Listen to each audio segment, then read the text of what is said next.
Well, hi, and welcome again to our YouTube channel, Soaring Together. Want to let you in on a little secret. I do my best video editing at night. So tonight I was working on some video and I thought, hey, why not just bring you along and we'll do some narrating video as well, and you can see where I do my work. In this video I'm working on, we have a campfire conversation with some of our friends, Ron, Kathy, and Dennis and Donna, and we talk about several things. So I have my list here, just wanted to go over that with you. And number one, we discussed our most memorable RV experience or RV moment. Number two, we talked about meeting new friends. And number three, we discussed friends helping friends in this RV life. Number four, travel part-time or full-time. Full-time's not for everyone. Number five, when starting out, travel slow. You'll enjoy it more if you travel across this country at a slower pace. And number six, RV travel allows you to see more of our country.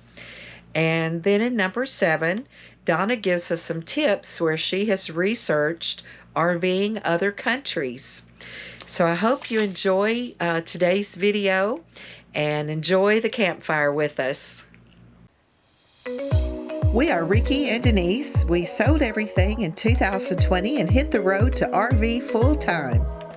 We travel in our Freightliner M2 truck, pulling our DRV JX 450 full house that hauls our 2020 Harley Tri-Glide. We invite you to travel along with us as we are soaring together. Well, tonight we are having chili and chili dogs at our friend Dennis and Donna's campsite.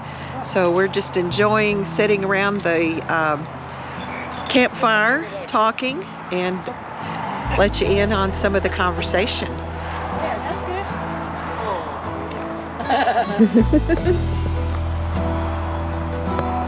Good time.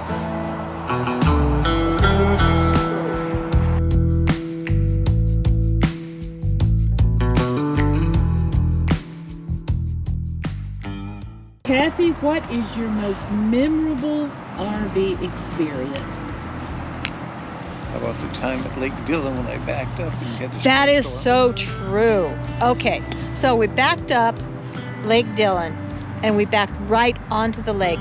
We had the fireplace going, we had glasses of wine, and we watched the sunset on the lake. It was a big picture window in the back of the coach. Yeah, we have a big picture. It was so romantic. I must tell you. Your favorite RV moment?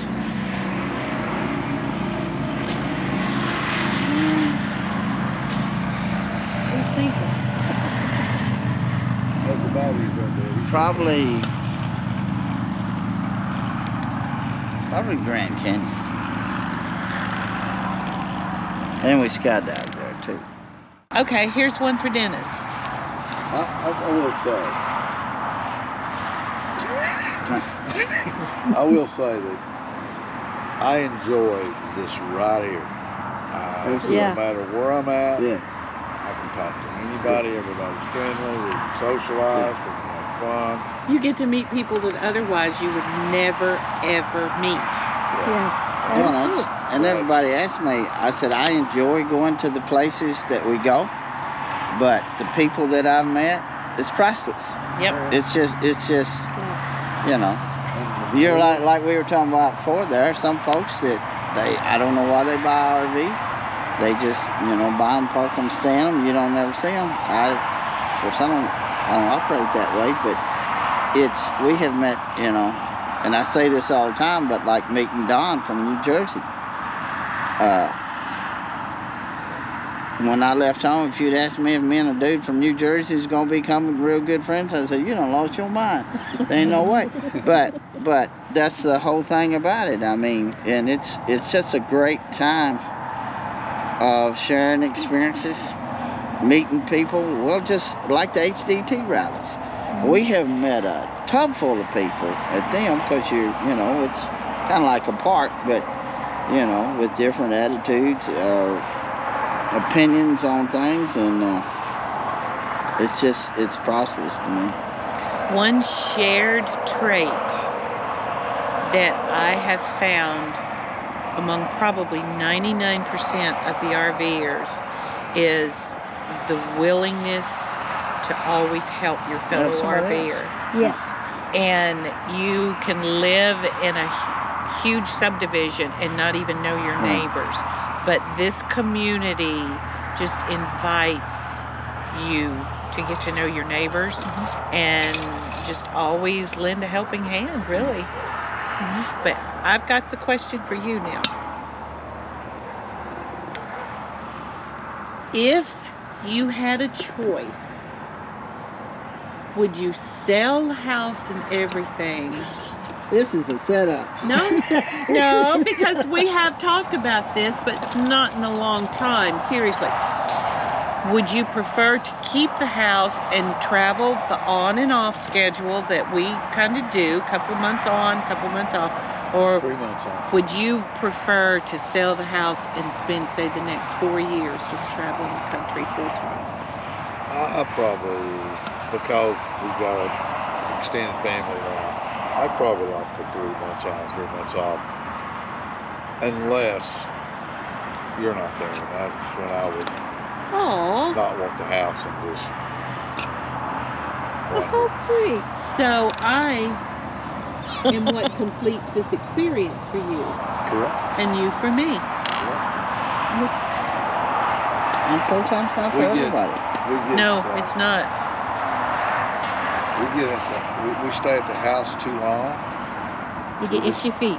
We Yep. just get, not itchy feet, we just get in Restless. a routine, restless, and when we get along, that's better. And this little old $10. $10 brown bus.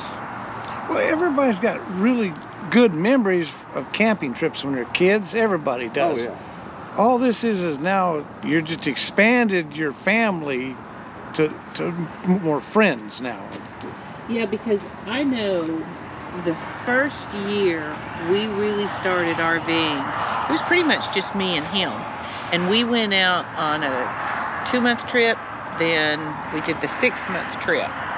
And you meet people, but you don't, we traveled so fast, like every 4 days we were moving, so you never have an opportunity to really form friendships.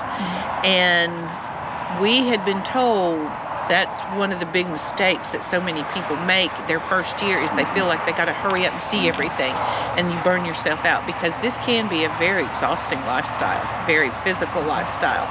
And we recognized that after the first year, and we started slowing it down, and that is when we started making friendships that to this day we have got friends all over this country that we still put the effort in to meet up and see. Speaking of that, March, unless they cancel out, right next to us right here, people from Georgetown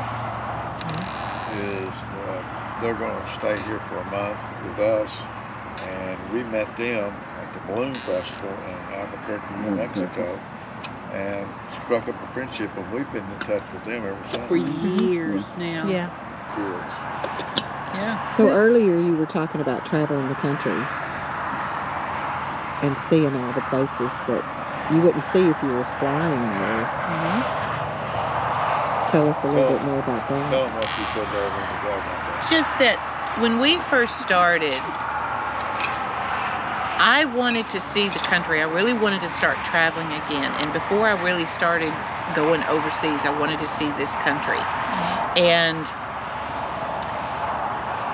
he said, fine, we will do that, but I do not want to live out of a suitcase and out of a hotel room.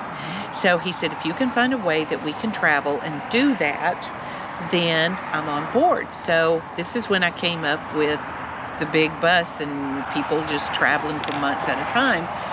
And this, when we started doing this, I thought 2 years and we would have seen everything we needed to see. And then we're in year 4 now, and it is amazing at what we haven't even gotten to yet. I feel like we've barely scratched the surface. And when you travel this way, it allows you to get off the beaten path, and you get to go to the little towns and the little cities that I've never heard of. And then even the big things that I remember reading about in school and studying, or you see it on a movie.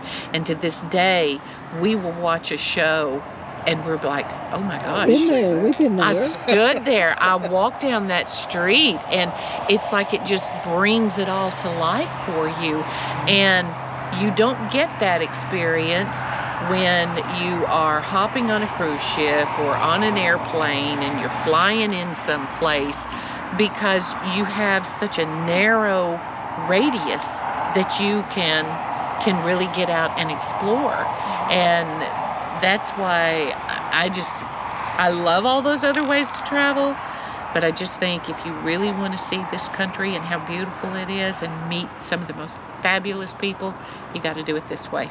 I mean, I'm one that I'll be sitting there on the couch, see a smaller park, and see somebody walking by, and I'll just come out of the motorhome and strike up a conversation with them. I've met people from Belgium. I didn't realize how many people we met that they come from Europe over here. Oh, yeah. Come into the East Coast, rent a Class C. Yes. They travel buy the an whole RV and a new truck to pull it, travel this country for a year, go back and sell it, and go back home. We met a lot a of couple them in just Florida. rent them, and they spend the whole summer going through the. Actually, that couple that we met in California, the couple from Germany, they worked for a company that, remember, they would move RVs, like from manufacturer to various dealers. They would get paid. Now, they had certain rules. They couldn't like sleep in the beds and things like that, but they would come over here just for that, because it gave them a way to see this country and get paid to do it. Then they come over here and start on one side the whole summer long, get to the West Coast, turn it in, and fly back home. When we were in Florida, we had a couple like that from France that did it. I don't know how they got time off. Belgium, the guy told me that, traveling in Europe, it's like going from state to state here. And everything's small. You don't have no big fifth wheels. You don't have no Class A's. It's all, the biggest thing you'll see is a Class C or less. Class B or C. And, If I could, I've already talked to some people about RVing Europe, and they say the best place to start, and this isn't Europe, but if you're going to think about doing that, the best place to kind of get your feet wet is New Zealand. To go RV New Zealand, because it is so RV friendly. And then there are over 20 countries that they said are an RVer's paradise. And because their countries over there are kind of like our states, you can just basically drive in and out of all the different countries over there. I would love to do something like that. Well, that's how we've met all of you. We met you this past year at the truck rally, and here we are together. We met Dennis and Donna last year here. Yeah. but how did we meet? We compared license plates. Said, same state. Tennessee. Yeah. Montana. In Montana. We want to get to Montana. We went through Montana. We want to do Glacier, definitely. That's on my bucket list. So since y'all are full-time, what keeps you tied to Montana when so many full-timers like domicile like Texas or Florida or even South Dakota? My dad. Your dad is there? My dad's there. Yeah, my dad's there.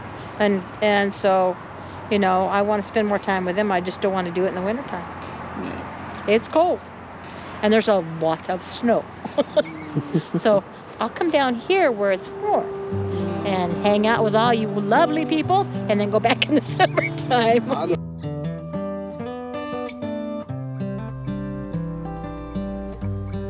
The next night, Dennis and Donna hosted their first Friday night fire pit campfire, and everyone had an awesome time, and Dennis and Donna were excellent hosts. There are good ships and wood ships and ships that sail the sea, but the best ships are friendships. May we always be.